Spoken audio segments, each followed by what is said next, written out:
जीवन, मृत्यु, भक्ति, सब कुछ आपने जाना, लेकिन अब वक्त आ गया है सबसे बड़े सवाल का। मोक्ष कैसे मिले? आज इस रहस्य से पर्दा उठेगा। ध्यान से सुनिए गीता का ये अंतिम और सबसे महत्वपूर्ण ज्ञान। हे कृष्ण, मेरा मन अब शांत है, पर एक जिज्ञासा बाकी है। जीवन का अंतिम लक्ष्य क्या है? क्या ये संसार ही सत्य है या इसके पार भी कुछ है? मुझे वो मार्ग बताइए जहां से लौटकर कोई वापस नहीं आता। मैं जन्म और मृत्यु के इस चक्र को समझना चाहता हूं। प्रभु, मुझे मोक्ष का मार्ग दिखाइए। श्री कृष्ण कहते हैं, हे अर्जुन, सब कुछ छोड़ दो, सारे धर्मों और चिंताओं को त्याग कर मेरी शरण में आ जाओ। मैं ही वो परम सत्य हूं जिसे खोज रहे हो। मुझ में स्थिर हो जाना ही मोक्ष का द्वार है। जैसे बूंद समुद्र में मिलकर समुद्र हो जाती है, वैसे ही तुम मुझ में मिल जाओ। जब इंसान पूरी तरह भगवान को समर्पित हो जाता है, तभी उसे सच्ची शांति और परमानंद मिलता है। समर्पण का अर्थ है अपने अहंकार का अंत। जो मेरा हो गया, उसे फिर कोई बंधन नहीं रोक सकता। यही आत्मा की परम यात्रा है।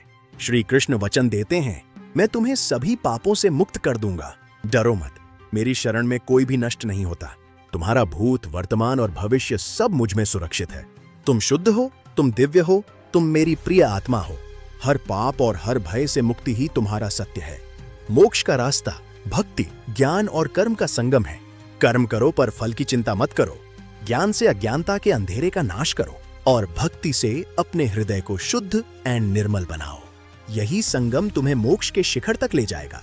अर्जुन का आत्मविश्वास जाग उठा और वो बोले, हे कृष्ण, मेरा मोह अब पूरी तरह नष्ट हो गया है। अब मैं आपकी हर आज्ञा का पालन करूंगा। आपका ज्ञान ही अब मेरा एकमात्र मार्ग और सत्य है। मैं धर्म की रक्षा के लिए पूरी तरह तैयार हूं। अब अर्जुन तैयार है अपने धर्म के लिए। यह युद्ध अब केवल जीत के लिए नहीं, सत्य के लिए है। कृष्ण के मार्गदर्शन में अर्जुन का विजय पथ शुरू हुआ। यही है न्याय और धर्म की महागाथा।